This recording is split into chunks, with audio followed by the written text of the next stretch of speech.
Social justice, social justice. Welcome to the Social Justice Hour. I am Attorney Ernest B. Fenton, your consumer advocate at the magnificent law office of Ernest B. Fenton, where we are more than a law firm. We are more than a law firm. We are consumer advocates. I had to repeat that. I didn't want to be redundant, but I had to repeat that because it's going to come back up during the show. It may come up in the conversation of branding. Who are you? Who are you? People are always looking around for other people and things and situations and circumstances. Happiness, relief. Oh, I feel so bad. I feel so bad. We're looking outside of ourselves for particular things. But the real question is, who are you? And this question must be answered in a pantheon of circumstances, if you will. It could be business, it could be in a relationship. It could be personally, it could be spiritually. One must confront themselves, with that operative question, who are you? And more important, what you gonna do now? Remember the show, Bad Boys, the Bad Boys, because I want to sing that. Johanna, somebody please. Not David, not Mike. Bad boys, what you gonna do? What you gonna do when they come for you? Life is a big bad monster, right? If you create it as such. Life is always after you. But we're going to dispel that myth, and we're really going to talk about creation. In the context of you realizing who you are and coming to a conclusion, standing firm in what you're going to do now. Bad boy, bad boy.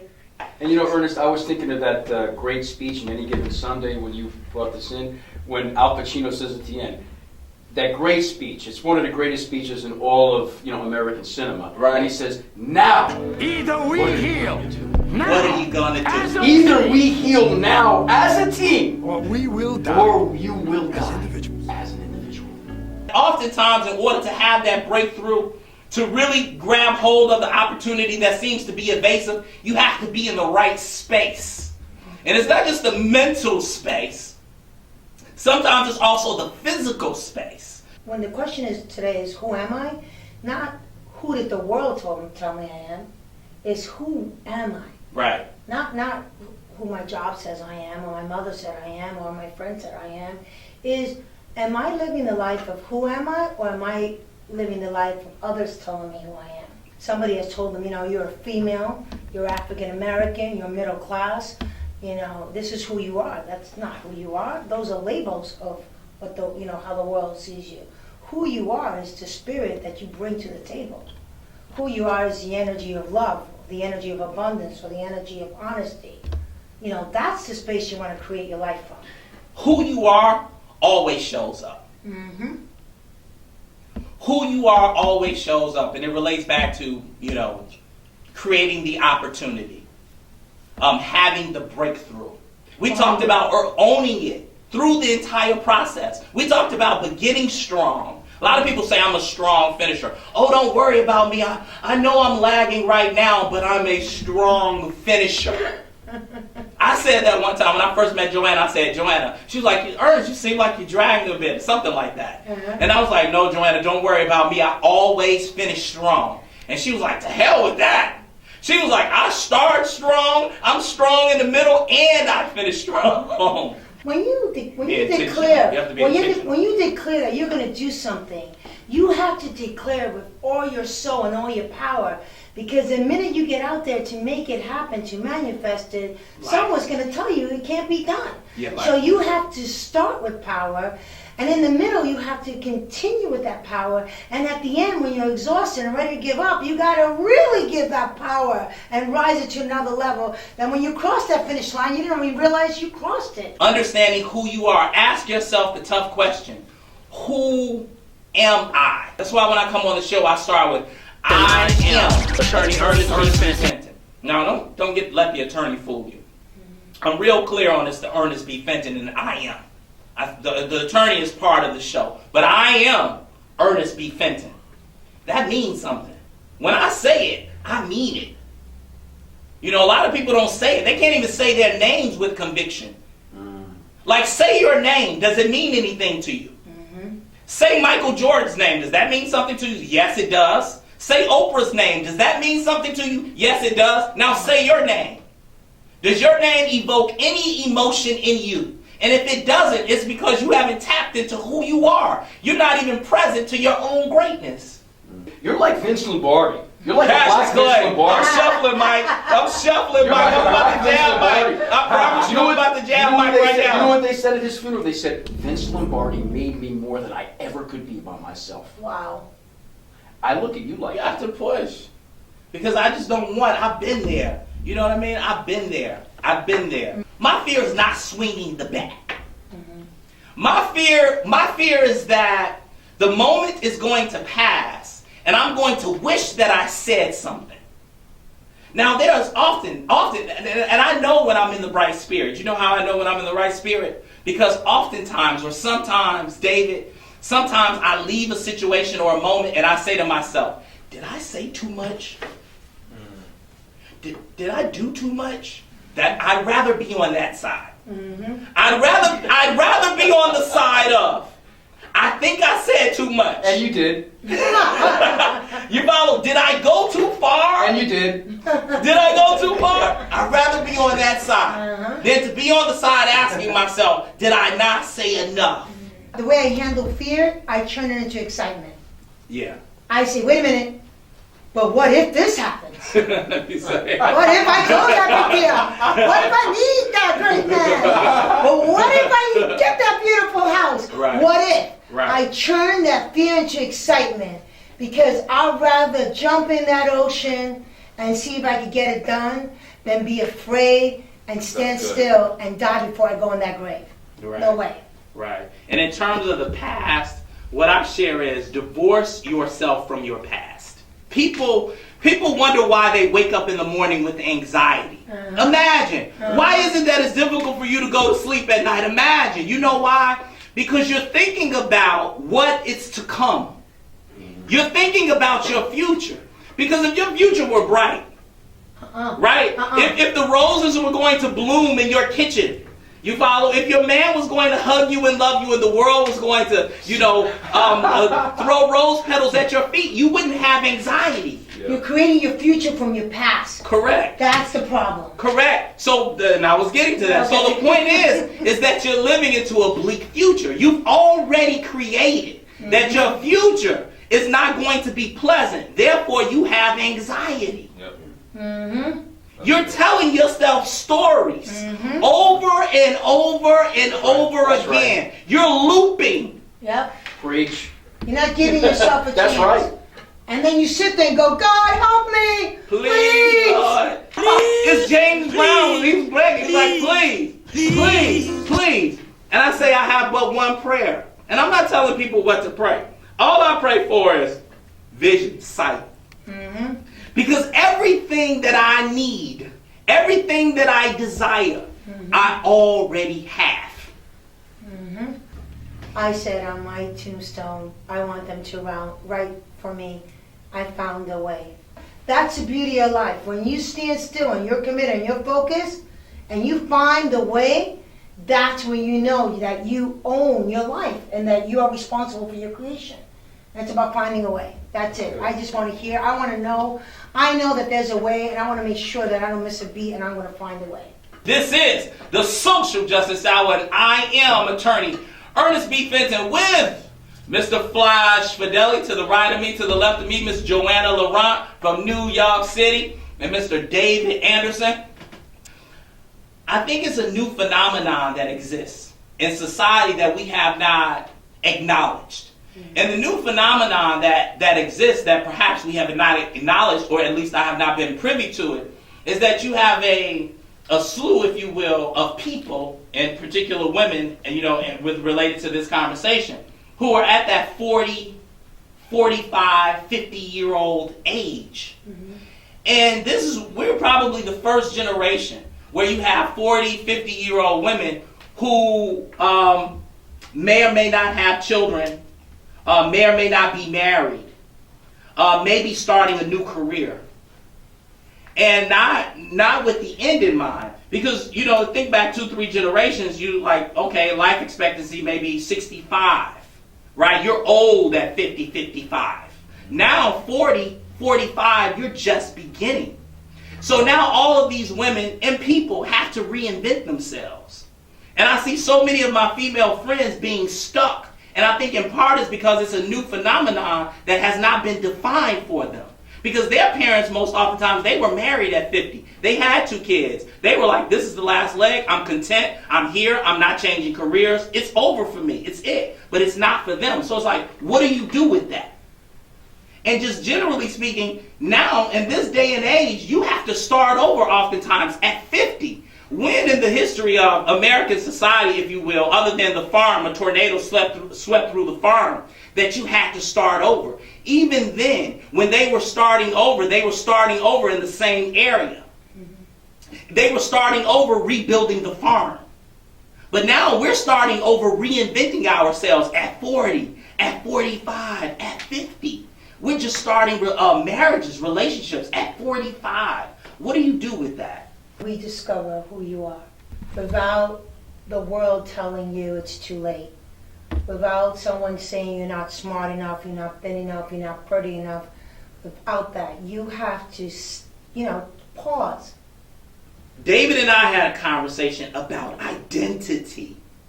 Ernest, it's funny when you talk about that. I think, you can easily, I think what happens is that you start to believe your own press. Yeah. Right? And you start to believe, oh, I'm a good husband. Yes, so therefore I am. Therefore I am. I saw it. And as you know my story, you helped me get to where I got to. Just kind of going from, the Wall Street thing and then doing the White House thing and then you start to believe the press, like, right. Oh wow, that's who I am. That's who I am. Right. And I even watched it even from the White House. You watch people, they leave those spaces and they literally go into depression. Yep.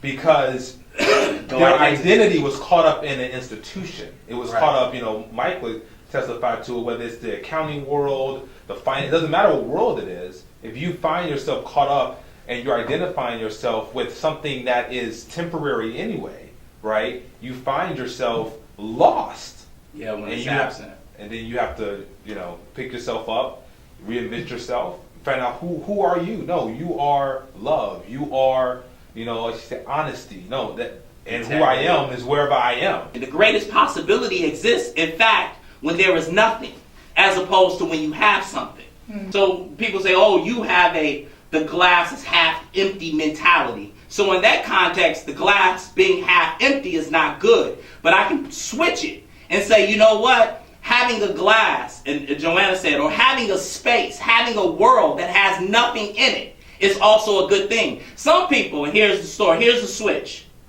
Some people say, oh, bankruptcy, bad, bad, bad. Oh, IRS problems, bad, bad, bad. Oh, I lost my job, bad, bad, bad. You know what I say? Good, good, opportunity. Good. Because in you losing your job, you now have an opportunity to create something new. Mm-hmm. In you having to file bankruptcy and liquidate your assets, you have now an opportunity to create a new world. And that's it. It's having the fortitude and the awareness of who you are, your being, to actually do that, to actually summons up that radical of an idea that goes against a sort of anti-American sentiment and culture. Right? Because America feeds off of fear. Barack Obama is a Muslim. Are you following? Politics, business, fuels off fear. It reminds me of a quote my father Gino used to tell me in a Brooklyn apartment back in the day in Bensonhurst when he said, Mikey, you got only one life, and if you do it right, you only need one. Yeah. I already know my life ain't going to always be this way. Something's going to happen. That something is called life. It's going to happen. The question is, who are you going to be when life shows back up for you? Go ahead and proclaim it, profess it. Go ahead and sell out on yourself. Like clear the deck. That's Mike's term. Go ahead and clear the deck. Mm-hmm. So if it requires that you walk away from a home, and I'm not telling you to lose your home, but this is real talk. If it means that you walk away, then walk away. Walk away and start anew. Start fresh. You know, if it means that you're leaving a marriage, then walk away. Walk away. And then go build something anew. Wow. What? It's heavy stuff, man. What? It's good stuff. They don't want to hear it. No. But you know what? It's good. We need to hear it. Listen, in life, we'll analogize in the plane. In life, you're going to have to jump at some point. In life, this is the way it's going to go. There's no way out of this. Either you're going to lose your mother or your mother's going to lose you. That's the coldest, harshest reality of life that I can present to you, so to speak. Right? Because that resonates for everybody. In life, to take it, now I'm going to shift it. In life, you're going to have to jump out of that plane. Either you're going to jump out of that plane or someone's going to push you. But you got to get out of this plane. Ernest, you said something to me, I think like 2 or 3 weeks ago, and it stuck with me. Actually, I've been repeating it in my head. You said the pain, so you're going to face the pain. So either as an employee, Yes. you're going to have the pain of helping somebody else create their dream. Yes. Right? Yep. Right? Now you're going to get a payback from a paycheck, provide for your family, and that's all good. Nothing wrong with that. But you're going to have the pain of, okay, well, I'm not really doing what I really want to do. Yes. Or, as an entrepreneur, You're going to have the pain. you're going to have the pain of writing that check. of writing. But you're going to have some But pain. you're going to have the pain. People want to get out of life alive. Kills me. I like that.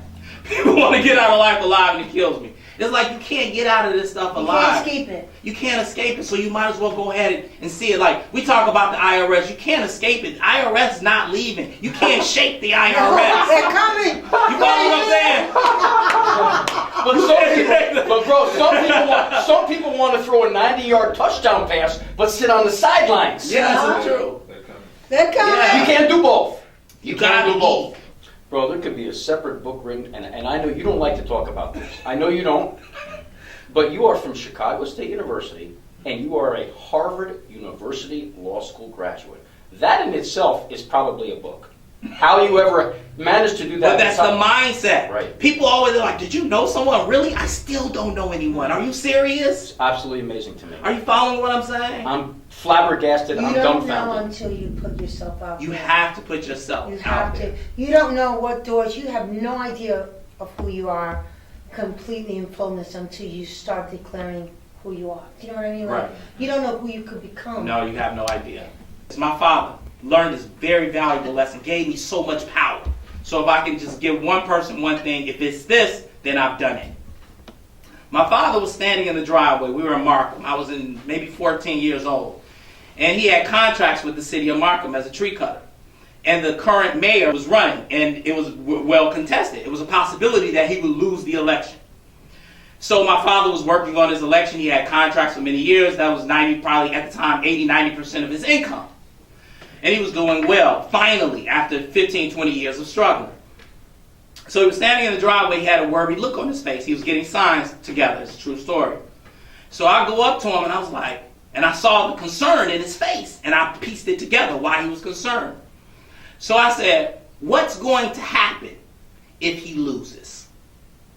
And then my father was kicking a rock. He was looking down at the ground, and he looked up at me, real subtle. This is a man, 5th grade education, not much. Built his way up. That's what he had, his tree cutting business. He looked up, he said, if he loses, I'll do something else. I never forgot that. No matter what happens in my life, I have been given the power to do something else. I am not afraid. This is why I'm able to come on air and say what I say and stand on it. Because I'm not afraid of losing the law office of Ernest B. Fenton. You can rip all the billboards down tomorrow. You can cut me off the air. You follow what I'm saying? Yeah. You can take my law license. And I guarantee you one thing. I won't skip a beat. I love the statement you said one time. If I go down, I'm going down in a blaze of glory. Blaze of glory. If you take, I'm always prepared to lose it all. Right.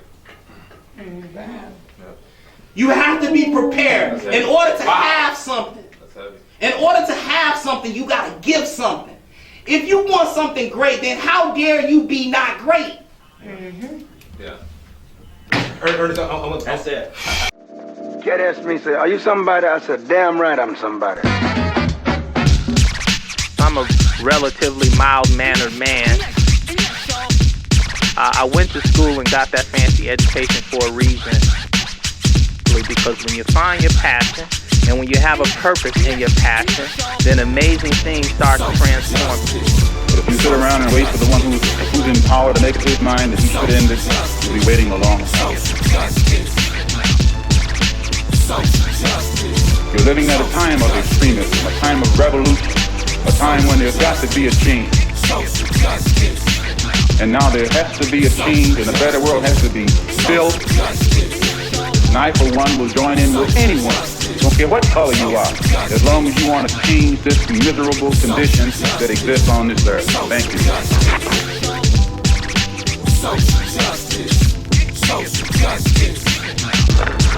This is a social justice hour brought to you by the law office of Ernest Fenton. I am Attorney Ernest Fenton, your stop foreclosure attorney at the law office of Ernest Fenton, where we are more than just a law firm. We are consumer advocates, and what that means is that we are primarily interested in serving and protecting the rights of individuals and small businesses, no matter the opposition. Social justice. Social justice.